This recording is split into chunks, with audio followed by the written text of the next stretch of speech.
Dólar y devaluación en Bolivia, boletín número 2, el bolsín y la fuga de divisas, semana del 23 de marzo de 2023, el 21060. Ante la debacle económica provocada por la Unidad Democrática y Popular, UDP de la década de los 80, el gobierno del Dr. Víctor Paz Estenssoro promulgó el célebre Decreto Supremo 21060, utilizando la frase Bolivia se nos muere. Este decreto vino a instaurar una nueva política económica, cerrando un periodo nefasto de estatismo y mal manejo económico, iniciado 3 décadas atrás por el mismo movimiento nacionalista revolucionario, MNR. No es casual que este término de nueva política económica fue instaurado por Lenin, quien tuvo que revertir los desastres y la tragedia provocada por las primeras medidas económicas de la revolución bolchevique. El 21060 del 29 de agosto de 1985 resumió en solo 24 páginas un nuevo modelo económico, teniendo por eje central la estabilización de la moneda y al Banco Central como cerebro de todo el nuevo sistema monetario y cambiario,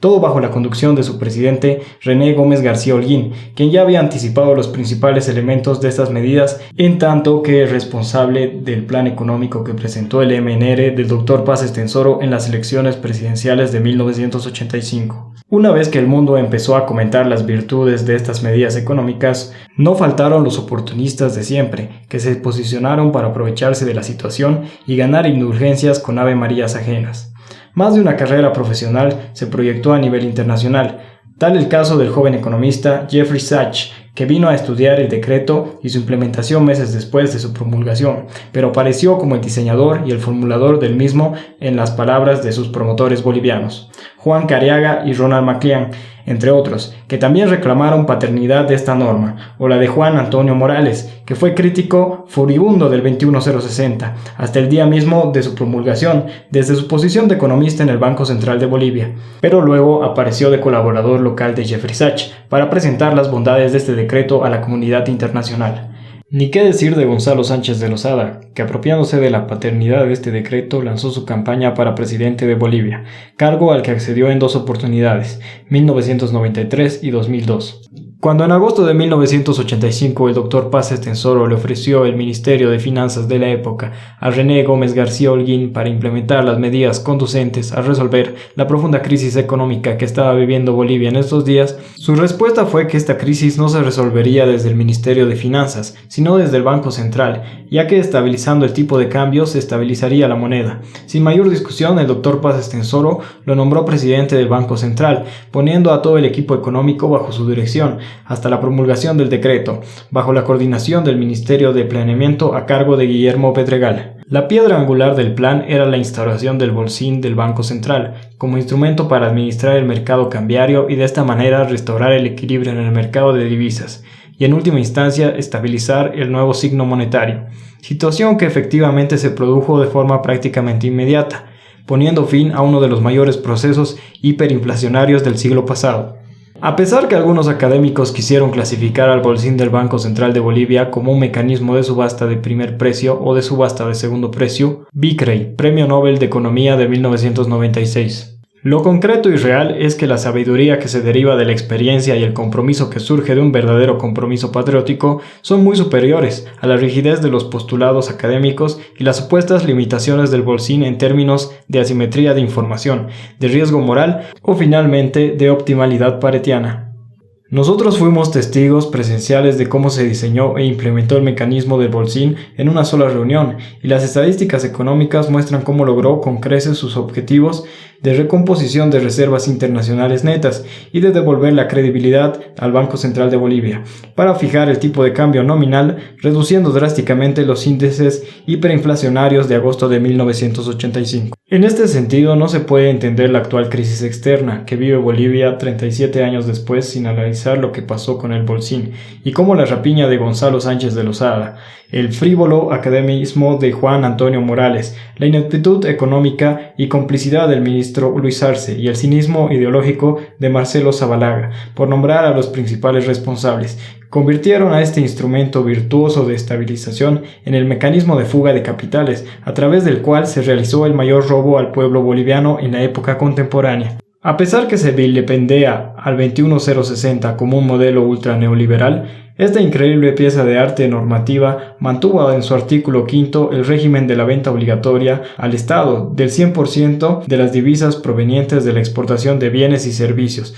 de los sectores público y privado, con la única deducción de los gastos de realización o tratamiento efectuados en moneda extranjera. Curiosamente, el supuesto padre del 21060, el ya entonces presidente Gonzalo Sánchez de Lozada, prácticamente entre gallos y medianoche, a días de finalizar su mandato presidencial, abroga esta norma mediante el Decreto Supremo 24756 de 31 de julio de 1997, es decir, se elimina a partir de esta fecha la entrega obligatoria de divisas al Banco Central de Bolivia. Más curioso aún que el Banco Central de Bolivia, más independiente de la época moderna, a la cabeza de Juan Antonio Morales por un periodo de 10 años, aplaudió esta medida clasificándola de trascendente y que debería constituir en un estímulo a los exportadores y a otras elucubraciones técnicas como que se iba a desarrollar el mercado intercambiario de divisas, todas ellas que han demostrado ser totalmente inválidas 25 años después. En su momento se ventilaron varios estudios técnicos para justificar esta medida, preparándose el camino con la resolución del Directorio del Banco Central de Bolivia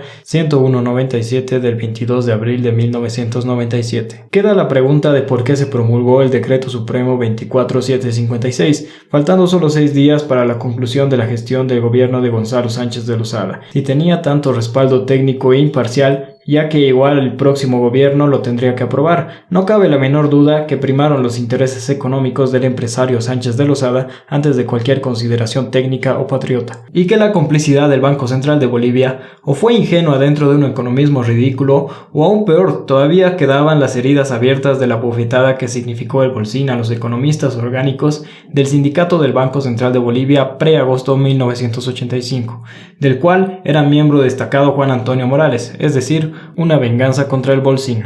Efectivamente, el resultado fue que inmediatamente el bolsín perdió su rol de marcador para la determinación del tipo de cambio nominal, con la oferta de divisas superando ampliamente la demanda desde 1998. Política cambiaria que fue complementada por la tan mentada bolivianización de la economía, que al paso que vamos no será más que la antesala de una nueva y traumática desdolarización, para volver nuevamente a una lógica dolarización dada la debilidad y dependencia estructural de la economía boliviana. No fue más que dibujo libre academicista, solapando al más puro interés económico personal de Sánchez de Lozada, y ninguna independencia real del Banco Central de Bolivia. Balanza cambiaria. Sin un bolsín protagónico para regular el mercado cambiario y con una política cambiaria errática e incoherente orientada a múltiples objetivos, el mentado desarrollo del mercado intercambiario de divisas nunca se dio en términos institucionales, pero eso sí se lo preparó y dinamizó coyunturalmente para una futura masiva fuga de divisas, aspecto que se dio con mayor fuerza e intensidad cuando se hizo evidente la acumulación histórica de reservas internacionales netas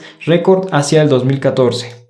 Nuevamente, de forma muy curiosa, se dicta el Decreto Supremo 1423 del 5 de diciembre del 2012, que bajo el pretexto de reglamentar el impuesto a la venta de moneda extranjera, IBME, en su artículo 12 autoriza de contrabando al Banco Central de Bolivia a vender de forma directa divisas al público en general y al sistema financiero. Esta norma, que debía tener una vigencia de tan solo 36 meses, se mantiene hasta el día de hoy. Resultado de la misma, mientras en todo el 2014 las transferencias financieras al exterior a través del Banco Central de Bolivia fueron de 81 millones de dólares, solo en el mes de enero de 2015 fueron superiores a todo el 2014, al registrar 84 millones de dólares. Luego crecieron en forma sostenida hasta llegar a un acumulado de 1.484 millones para todo el 2015. Estos datos se relacionan con el fuerte incremento de las operaciones del bolsín, al que lo desbarataron para esta fuga de divisas, pero esencialmente utilizando el mecanismo de venta de divisas.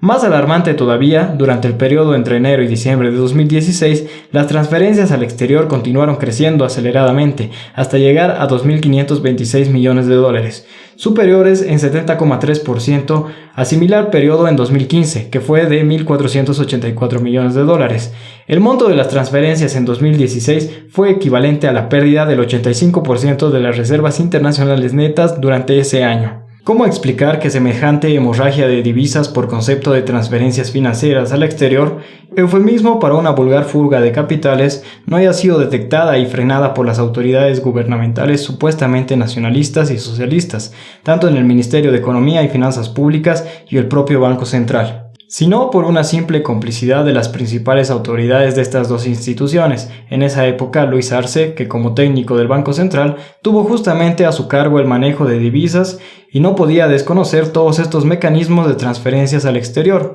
y Marcelo Zabalaga, que previamente estuvo a cargo de la supervisión de los bancos, es decir, que tenía una relación privilegiada con todo el sistema financiero privado. Si bien la ineptitud del actual gobierno para definir políticas económicas es ya legendaria, así como la irresponsabilidad de los últimos años de haber mantenido un déficit fiscal insostenible,